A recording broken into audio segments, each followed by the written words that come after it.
Good morning.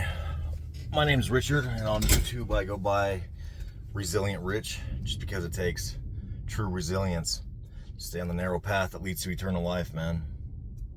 And it's just getting worse and worse, dude, and harder. You know, anyone can stay on, be a part of society and bend and not have any integrity. That's pretty easy. But doing what's right and sticking up for what's right, there's few people who are willing to deal with the consequences that come from simply just wanting to do what's right, man. Trying to be a decent person. It's a sad deal. But I want to start, dude, just by thanking anyone who comments, likes, things like that. I had mentioned that people would say they like and then they don't see like the numbers of the likes go up, or they put a comment and they don't see their comment. And since I've mentioned that, I've seen progress, dude, and like, thank you to the ones that do like and aren't here to just poke and make fun and most likely know that everything I'm talking about is true, but feed the narrative that I'm crazy or whatever. But the first part of this is going to start out, I'll just say this, it's going to turn into positivity, let's say that. But you're going to come to find out, dude, when you're gang stalked, it's like being completely abandoned in the middle of the ocean with no life vest, dude. The people who you thought would always be there for you, would support you during hard times, they either don't believe you or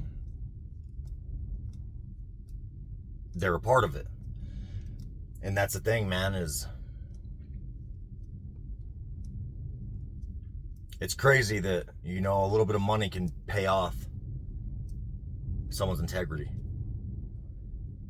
It's insane, man. And these people that are in charge of the gang stalking will come to you, or not to you, will come to people in your family and bribe them to be a part of this chaos, man.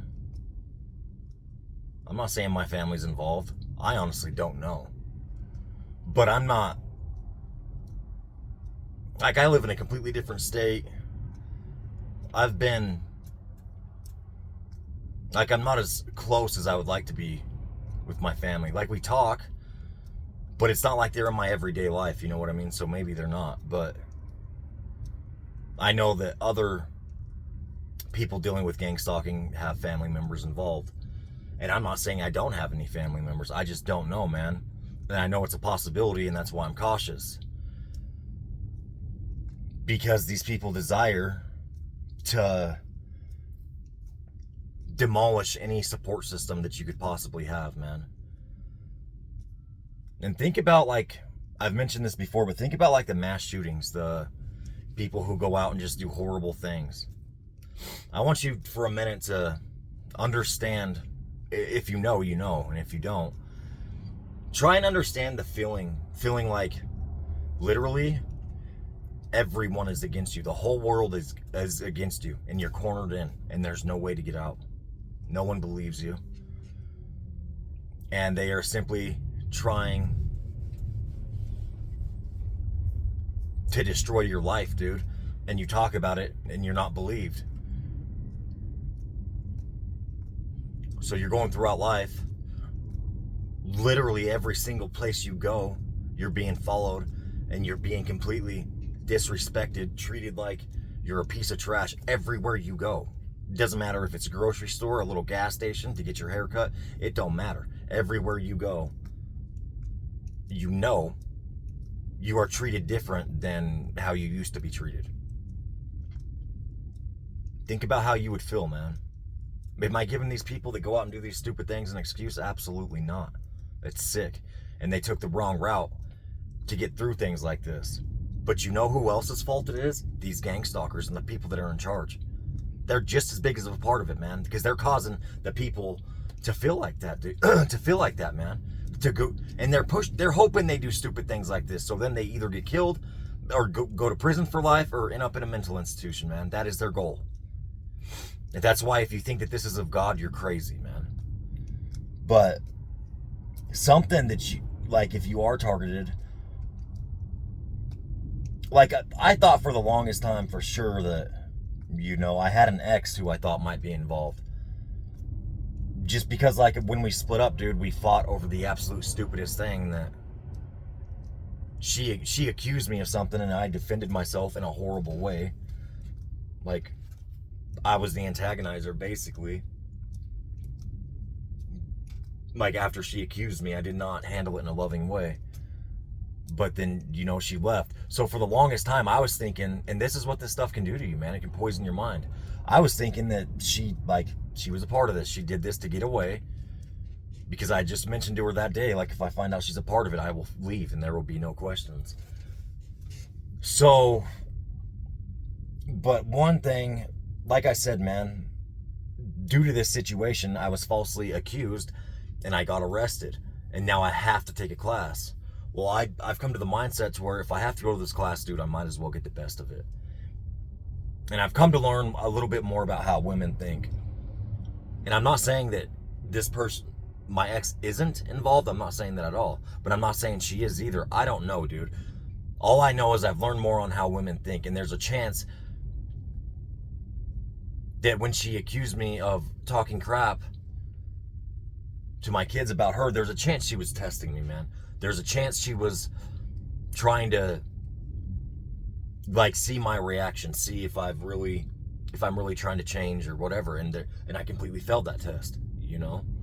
And there's a chance that, no, she's a part of it. I don't know, dude, but I don't focus on things like that. I don't focus on who it is, or I used to, but I don't focus on who it is or things like that. Now, when it comes to cops and things like public servants, things, oh yeah, I'm going to expose the crap out of you, dude. Because it's wrong. You are getting paid to be a terrorist, dude. When you're supposed to be getting paid to be a public servant. That's all kinds of messed up. But other than that, like, I don't sit here and focus on who it is, dude. Why? What good is that gonna do? I just focus on how to get through it the best way so I don't lose my mind, man. And you know what, dude? This has done nothing but make me a better person. But I want you to think about something, dude. 90%, probably more than that, but at least 90% of this world and of society wouldn't be able to handle something like this, like, with friends, with support, with family. They still wouldn't be able to take it. So each day that you wake up and you keep going, if you're one who has been completely isolated and it's literally just you and you're getting through this, dude, that is some strength, some serious strength. Because these people know, dude, there's no way they could handle it. But a lot of them couldn't even handle it with support. Like, with the backing of their family, with the backing of friends, or what, then they still couldn't handle it. It's like being thrown in the middle of the ocean with no life vest, dude. Like I said, the people, and it's not their fault. Like, I'm not shifting blame, because I put myself in the situation if someone was to come talk to me about this and I had never went through it, dude, I would probably think they were crazy too. So for one, I really don't talk to my family about it a whole lot. I let them know certain things, just in case, you know, these people do what they've done to other people, which is completely sick, and get away with murder. You know what I mean? So I let things be known just in case something like that were to ever happen. But other than that, like, I know that it's unbelievable, dude, because it's an unbelievable experience. Like, and if they know, dude, and they're gonna deal with that on themselves. You know what I mean? I would hate to think it, but, you know, my family is Mormon. And you know, my dad, not always, like, I was never Mormon, dude. And then my mom met my dad, and then she became Mormon when I was like 8, okay? Well, I've come to learn that Mormons are, a lot of them, are Masons, Freemasons. It could be all kinds of different things, dude. And that's what I mean. Like, if I sat there and focused on that alone would drive me crazy, dude. Could it be my dad? Like, could part of it be my dad and, like, him being the Masons and, like, my mom know about this? And, yeah, dude, but I doubt it. And that's why I'm not going to sit there and focus on it, dude, because then it's just going to cause me to have ill feelings towards my mom when there's a good chance that, like, she doesn't deserve that at all. And if she does, I don't got to do anything, dude, besides continue to do what I know and not seek revenge and not go out and be stupid, because God will handle it, man. Like, you know what I mean? And anyone in your family that's like that, like, their guilt alone. Could you imagine living with that kind of guilt? Like, knowing that you sold a family member out for money and then seeing the toll that it's having on their life every day, and you just have to sit there and sorry, but you just have to sit there and accept it because you didn't realize the depths of this when you did what you did to bind yourself to this contract or whatever, or you realize how deep it is and that there's nothing you're going to do to expose it besides, just become a victim yourself. Like, imagine that shame and guilt. That alone is punishment, dude. That's I wouldn't want to live with that, dude. But I also wouldn't do something like this. I know I wouldn't. I'm not saying this to be better than anyone. There are good people in this world still, man. There are. And there are people that will not bend their morals for any amount of money, especially when it comes to crap like this. You don't want to believe it, probably because you're one of them. And you bent, and you broke for money. You let all your integrity and all your morals go for a little paycheck. Now it's killing you and eating you up inside. Some of you, a lot of you know it's not. You're just numb to it. There's no soul inside of you. But the ones that are getting through this, dude, especially, and if you have family, dude, you do have support. That's something to be proud of too. Because, dude, like I said, the people that are doing this could not handle it, and that's why they're doing it. But they want to walk around and talk crap. Oh, yeah, that's something else I wanted to bring up. I met this woman, dude, come to find out, force her, like she's a gang stalker. How do I know? Because she would text during certain times, like go forever not talking and then randomly text when a certain life change came about. You know what I mean? Like, I always suspected, but I didn't know. Now I know. This is how sick these gang stalkers are, dude. They will know you, know the type of person you are, to the point to where they will leave their 2-year-old freaking daughter with you at their house, and they'll go to the store. So now it's just you and this freaking toddler. That's it. They trust you enough to do that. But then they go out and do crap like this and completely smear your name because they know who you are. They know you. That's why they can bring their kids around you and not really worry about it. Even though they bring their kids in gang stalking, that's freaking sick in itself, dude. But they know you, and they know that you're a good person. But then they go out and slander your name, dude. Like this chick that I met, man. We were hanging out, and dude, I regret ever giving her any attention or any of my energy. I do, man. It was a mistake, but I'm learning. Man.